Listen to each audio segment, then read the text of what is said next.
Hello, my name is Minigame and welcome to my strategies guide for the 2023 wildlife event. In this video, I will first go through all the rewards, all the new buildings, as well as the daily specials. Then I will go through some strategies and how to best play the event. And then I'll end off the video by talking a little bit about diamond spending. Now, in addition to this video, I also have another video going over the event minigame, so check that out if you want a refresher on how the minigame works. And I also have this written guide that you can see right now, which I'll be using in this video. Both of those can be linked in the description, and there you will also find a playlist with a bunch of videos from past years where I play through the minigame, which hopefully will help you figure out how to play the minigame for yourself and how I think about it and so on. Anyways, let's move on to this video. Before I do, if you enjoy it, please leave a like and a comment and share it with your friends and guildmates. Alright, let's get started talking about the main building, which is the Panda Reserve. This is a 4x5 building, so among the smaller event buildings. It has 10 levels, and it is the main building of the Panda Reserve chain set. So below this, you can chain some buildings that I'll go over in a moment. To get it fully leveled, you do need a golden upgrade kit, and when you do, you upgrade it to the Panda Shrine. Let's go through the stats real quickly, starting with the level 9 building. It gives population, happiness, coins, and medals. And especially population, that's not guaranteed these days, so you do get some here, which is nice if you need that. You get between 8 and 14 forge points, which is interesting. Now recently we have seen more and more buildings give scaling forge point and goods values depending on your age. This time the difference is a bit higher than it has been in the past couple of events. But if you are in Bronze Age, you will get 8, and then all the way up to 14 in Space Age Jupiter Moon. That is up to 0.64 per tile, which is quite a respectable number. It gives between 30 and 35 goods, which is quite nice. Not that big of a gap there. You get 1 unit, which is very nice, and as usual with the event buildings that give units, it depends on the building's age. So if the building is in, say, virtual future, the units will be virtual future. It gives between 12 and 26% attack for attacking army, which is up to 1.18, which is quite a respectable number. And it gives between 5 and 12% attack for your city defense. So as we have seen recently, these buildings also give a little bit of city defense with the new introduction of Guild Expedition level 5. Alright, if you have upgraded it to level 10, for which you need the golden upgrade kit, I'll go over how to get that later on, you will get even more population, happiness, coins, and medals. You will get between 12 and 18 forge points. So you can see the gap here between the lowest and highest is the same, 6. That is up to 0.82 forge points per tile, which is very nice. You get between 40 and 70 goods, which is quite a lot. And I'm sure this is because of the very high negotiation costs in Guild Expedition level 5. You now get 3 units, which is nice. You get between 18 and 33% attack for attacking army, which is up to 1.5 attack per tile. Very nice. And you get between 12 and 30% attack for city defense, which is also quite a decent amount. So overall, I think this building is really nice. It has a very nice attack boost. It gives some units, which is nice, and very high goods and forge point production. So overall, really good building. I would definitely place it in my city. Now to get it fully leveled, you need the golden upgrade kit. And to get that, you need to collect 150 fragments of the golden upgrade kit. And there are a few ways to do that. You get 30 fragments from the Milestones, so you will get 30 there. You can also get some from grand prizes, which I'll go over in a moment. But the final way to get it is through this limited building, the Golden Panda statue. So from this building, every day you will get 1 fragment of the golden upgrade kit. and you get that for 150 collections. So as long as you get the golden panda statue, you are guaranteed to get all the fragments you need for the golden upgrade kit, but it will take some time, at least 120 days, unless you get some additional fragments from the grand prizes. So yet another new way of getting golden upgrade, and I'll go over how if you're able to get that for free later on. Let's move on to the chain buildings. So as I mentioned, there are chain buildings. We have 3 of them in total. These you can pick up from as daily specials in the event. You have the bamboo bridge. It is 4x2. As usual, no road required for chain buildings.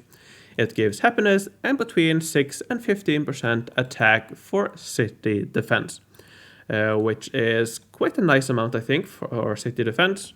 But of course, it is city defense, so unless you are planning on fighting Guild Expedition level 5, not really that useful. You also have the purple bamboo park, which gives between 6 and 15% defense for your city defense. So same as the bamboo bridge.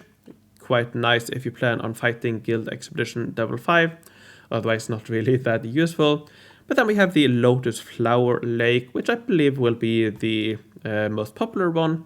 This one gives 6 forge points, which is quite a decent amount, especially if you get a lot of these and also have a blue galaxy. That will be quite a lot of forge points. So overall, personally, none of these really interest me. I'm not planning on building any, but if you are running a forge point focused city, this one can be very nice indeed. So let's move on to grand prizes. The milestones are actually a little bit interesting this event. You only get 1 upgrade from them. So usually you get the level 1 building and 2 upgrades from the milestones. This time instead you only get 1 upgrade. You get the level 1 building for free from the first grand prize. And then, as usual, you get an upgrade kit every other grand prize in the beginning. We also have this other second level 1 building after only 100 progress, which I'll go over in a moment. And that's because in the event pass you get some upgrades as well, so that's to accommodate those. But yeah, here we can see you get the golden panda statue at 260, and to get the main building to level 9, you need to end up here at 280. So that will give you 1, 2, 3, 4, 5, 6, 7 upgrades, 8 if you include the one from Milestones, and then 9 the level 1 building here. So the number to aim for in this event is 280 paws, and I'll go over that a little bit later on as well. You can see though, if you end up getting a little bit more, you can pick up 30 golden fragments. You can also pick up 30 from Milestones. So that means if you land here, you can get 60 fragments. And then if you get a little bit further to 440 progress, you can get 90 additional golden fragments. So if you end up here, you will get all the 150 fragments you need for the golden upgrade. So if you don't mind waiting, you only need 280. But if you want the full golden upgrade from the event itself, you need to land here at 440. But more on that in a little bit later. Now we also have 2 new red panda buildings, which if you don't know, my avatar is a red panda. I quite like red pandas. So you would think that I would really like these. But sadly, these are event pass exclusive. You can get 1 selection kit from the leagues, or actually 2 selection kits from leagues. So you could theoretically get 1 of these fully leveled, because both of these have 2 levels. But to do that, you do need to spend diamonds to end up in the top league. Anyways, let's quickly go through them. The Himalayan Firs here, it is 2x2. You do need a road. It gives between 10 and 15 goods. It gives up to 8% attack boost for attacking army and 8% attack boost for city defense. So 1.33 attack per tile. It's quite good. It's nothing amazing, but it's quite alright.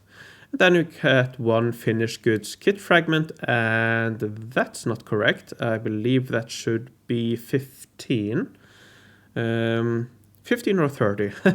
I'll fix that later on. You also have the Rhododendron Field. This one is 2x2. It gives between 2 and 5 fort points, and a lot of defense. It gives up to 18% defense boost for attacking army and 18% defense for city defense. Now, 18%, if we include the road, that is 3.6 defense per tile. That is not very far off from the 4 that the Sentinel Outpost gives. So, very good building.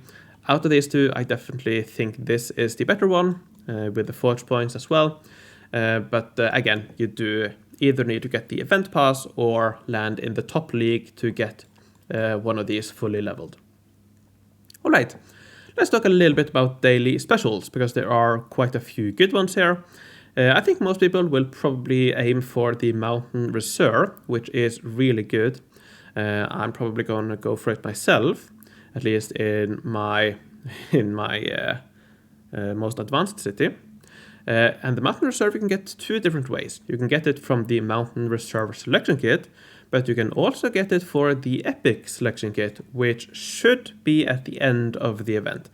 Not guaranteed, but in the past 3 events, I believe, 2 or 3 events, since the introduction of the Epic selection kits, they have been at the end of the event. So I would surprise if they changed it up now. So yeah, you can get it from 2 different daily specials, which is quite important. I'll go over that a little bit later on as well.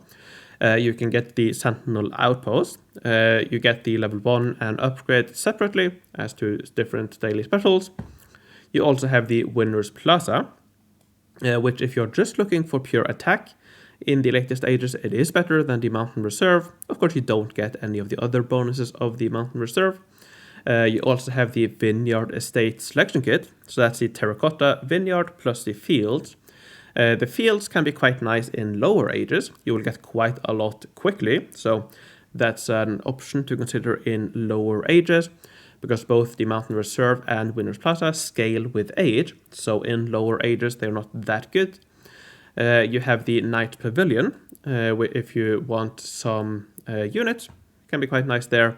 And you also have the Insect Hotel, which is more or less the Sleigh Builder, except the other orientation, I believe. So that can be quite nice to have from 4 events to finish current age productions. Now, if you want, you can see all of these buildings sorted in my sortable table here. The link in the description. Here I have all already sorted by all the available rewards here. So if you want to see which one gives the most attack per tile, for example, you can sort here. You can see that the top one here is the Himalayan Firs. All right. Then you have the Panda Shrine, Winner's Plaza, blah, blah, blah, and so on. If you want the combined attack, you can see the best one is Sentinel, Forge Points, and so on. So that will be linked in the description if you want to use that. All right. The event has a league system, and the way you gain points is by collecting chests and paws, and also by simply popping the blocks. So all of those will give you points, and yeah, you simply get points by playing the minigame. And here you can see the results on beta, but I wouldn't take those as they're probably not that accurate compared to the live service. Anyways, as usual, you can find my quest cheat list. Interesting here, I think, is that you don't have, there's not that many production buildings. I think there are quite a lot fewer this time. There are a lot of build quests that you need to build some buildings. There are also a couple of recruiting quests. There's one there, there's one there. There are a few more as well, I believe. And you also have a couple that requires you to collect incidents, more than usual. So I think it's worth giving a look this time, because the quests have been updated slightly, and there's some combos that I haven't seen before. So yeah, you can give that a look if you want. All right. In terms of the currency, you have coins and tickets, which I went over in my minigame guide. In total, you can get up to 90 tickets for free, and also whatever you can pick up from incidents. Now, on beta, I didn't pick up any tickets from incidents. People did report that they picked some up, but I wouldn't count on getting any tickets from incidents. If you do, it's probably not more than 1 or 2, I don't know, perhaps up to 5 if you're really lucky, but yeah, around 90 tickets. But in order to get all of those tickets, you do need to spend tickets every day, because around 2/3 of these tickets are the free tickets you get from the freely generated tickets. So every 8 hours you get 1 ticket, but you only get 1 ticket if you have fewer than 4 tickets on hand. So in order to ensure that you always generate these free tickets, you do need to have 3 or fewer tickets on hand, which means you do need to spend tickets every day, at least 3 every day, in order to keep on generating these free tickets. And that's really important. And yeah, here you can also buy tickets for diamonds, and I'll go over that a little bit later on. Alright, with all of that in mind, let's talk about event strategies. So, as I mentioned, you need 280 progress to get the Panda Reserve fully leveled, so to get the Panda Shrine at level 10. So that's what we will be aiming for. Now, the main question when it comes to strategy is when you should play the minigame. And as I just went over, you should play at least 3 boards every day, so that you're always generating these free tickets. Because 2/3 of the tickets are these freely generated tickets, you do rely on them, you do need them to get the main building fully leveled, so you definitely should play every day. Now, what's a little bit new this time is that the tickets you get from quests, they all come from the daily quests. So in the past, it would alternate. So every other or every third quest would give you a ticket. In this event, all the daily quests, so all the 22 daily quests, will give you a ticket. And that's very nice. That means that on the first day or within the first couple of days, you can complete all the rush quests, 30 something of those, and then you can stop there. And when you get a daily special you are interested in, you can do as many of the daily quests you want. And that's really the best way to play this event. You should play a few games every day to keep on generating those free tickets. But when the daily special you want appears, then you should do as many daily quests as possible. That way you get a lot of tickets that way, and you can spend all of those on that day with the daily special you are interested in. Now, just to take an example, if you are after the Mountain Reserve, as I mentioned, there are 2 ways of getting it, either from the Mountain Reserve selection kit or the Epic Wildlife selection kit. So you have 2 different daily specials. Let's say you also switch to either of these on 2 or 3 days. Let's say 2 days. That means you have 4 different days where you can get the Mountain Reserve as an option. So that means that on those days, you can spend the 3 free tickets. So that will be 12 tickets. You also have these 22 tickets from daily quests here, and you can also get 2 tickets from grand prizes. So all of that means you can spend like 40 tickets on one day, or across those 4 days, but on the same daily special. So even though you do have to play every day, you can still optimize quite a bit for the daily specials you want by saving those daily quests until that, or until the days with the daily specials that you want. Another trick you can use, depending on your sleep schedule, is to enter a new day with 3 tickets on hand. So if you're able to be around at midnight when the daily special resets, what you can do is that you can keep 3 tickets in your inventory. When the new day comes around, if it is a daily special you want, you spend all those 3 tickets. If it is one you don't want, you should still spend 3 tickets. But then, if it is a daily special you want, when you get back in the evening, the day after, you can spend another 2 or 3 tickets, and that way you have spent 6 freely generated tickets on that daily special. So yeah, so there's still a little bit of room to optimize. But if you're not able to be around at the reset on midnight, you should just spend, I would spend 3 tickets every afternoon, and then the next afternoon when you get back, you should have 3 tickets available. If it is a daily special you want, you can spend those and do daily quests. If not, you simply spend those and wait for the next day. All right. So the big question, can you get the Panda Reserve fully leveled for free? The answer is yes, but you do need to play decently well. As I mentioned, you have 90 tickets, you need 280 paws, so that means you need 3.11 paws per game to get there.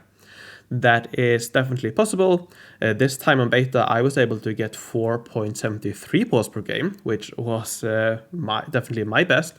In the past, I've gotten closer to around 4 paws per game, but even if you're considerably below that, as you can see, you can still get the main building fully leveled for free. I have a table here where I have the number of paws per board you're able to pick up and how many paws you will be able to pick up during the entire event. Here you see 3.11 in the middle. If that is what you're able to achieve, you will get 280 paws, which is exactly what you need. If you are able to play better and get around 4 paws per game, then you're able to get all the way to 360 paws, which is 80 more than you need. And if you go back up to the grand prizes, 360 would land you here. So that means you do get an additional 30 fragments for the upgrade kit. If you go back again here. Now, if you get all the way up to 5 paws per game, which I think is very unlikely, I don't think you'll be able to do that. But if you are, or if you buy some additional tickets for diamonds after this, you might end up around 450. And if you go back up to grand prizes at 450 or 440, you will get those 90 fragments that I talked about. So if you're able to get around 5 paws per game, you will be able to get the golden upgrade, a full golden upgrade kit from the event itself without having to wait. But again, that's very unlikely. But with my 4.73 paws per game, I would end up somewhere in the middle here, and then say I spent another 2,000 for some additional tickets. That would probably bring me above the 4.4 or 440 I needed. So depending on how well you do, you might be able to get quite high up. But yeah, if you're not able to play that well, then yeah, you will struggle, you will not get enough, and you might have to spend some diamonds to get the main building fully leveled. But I think most people who are able to play daily, that's another big thing. You do need to play daily, again, to spend tickets, or you don't have to. Me, for example, I didn't play absolutely every day. A few days I didn't play. I played around 80 games, I believe, on beta, so I missed out on around 10 games. But still, I was able to get 400 something points, I believe. So depending on how well you do, you don't have to play absolutely every day. But if you are around the 3 paws per game mark, then you do need to play absolutely every game in order to get the main building fully leveled. Alright, how many daily specials can you expect? Here I don't really have that good of an estimate, but in the past, based on past experience and also experience this time, my go-to number is around 1 daily special per 3.33 boards. So 3 daily specials per 10 tickets is kind of my number. That's very luck dependent. It's not, you definitely can get more, you can get less. Probably a big variance here, but that's my go-to number, which means that from the 90 games, you can get around 27 daily specials on average. I think probably a better estimate is between like 20 and 35, but so quite a big gap, but somewhere around there I would guess. However, again, you do have to play a bit every day, so not all of these will be on daily specials that you are interested in.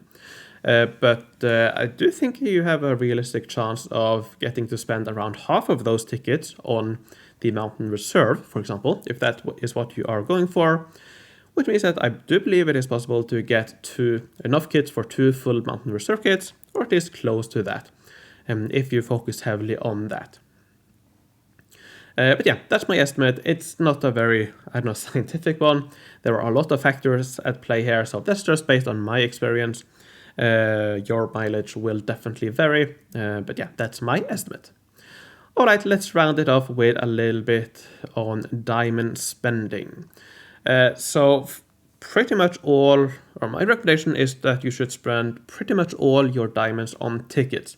I generally do not recommend buying coins. I guess if you are going for 2 or more Panda Reserves, then it might be beneficial to buy a few coins, but probably not more than buying the top coin pack ones. 2,000 coins, it is more, almost 2 times more than you get for free. So with 2,000 coins, you will have plenty to spend while you buy additional tickets. So if you do plan on spending or buying a lot of tickets, then it might be beneficial to buy some coins. If you are only planning on spending or buying some tickets, then I probably would not buy any coins. But I guess that's a little bit up to you. Anyways, if you focus on getting tickets, the cost for the next, for the second, or for each additional Panda Reserve will depend quite heavily on how well you are able to play. So if you are only able to get 2 paws per board, that will be around 34,000 diamonds. But if you're able to get somewhere like 4 paws per game, that it drops all the way down to half, naturally at 7.2 thousand diamonds. So depending on how well you can play, you can definitely do very well. In order to get the second Panda Reserve, you do need 380 additional paws beyond the first 280. So actually for the second one, you might not need this many, depending on how well you're able to play. So yeah, you can definitely subtract some, because if you're able to play well, you will definitely get more than 3.11 paws per game, which means you will get more for the free currency than, which means you need fewer for the second Panda Reserve. But for every subsequent Panda Reserve beyond that, you do need 380 paws. So then we have these costs here. And of course, 380, or here we have the number of games you need. So if you are around here, a little bit over 100 games, that's probably another 30, 40 daily specials. So you definitely can get quite a lot. And speaking of daily specials, if we use my estimate of 3 per 10 tickets, that means only 600 diamonds per daily special, which that's a really good price. And I think this is a really good contender for spending your diamonds on. I think if you're able to play it well, it is definitely worth considering going for a second Panda Reserve.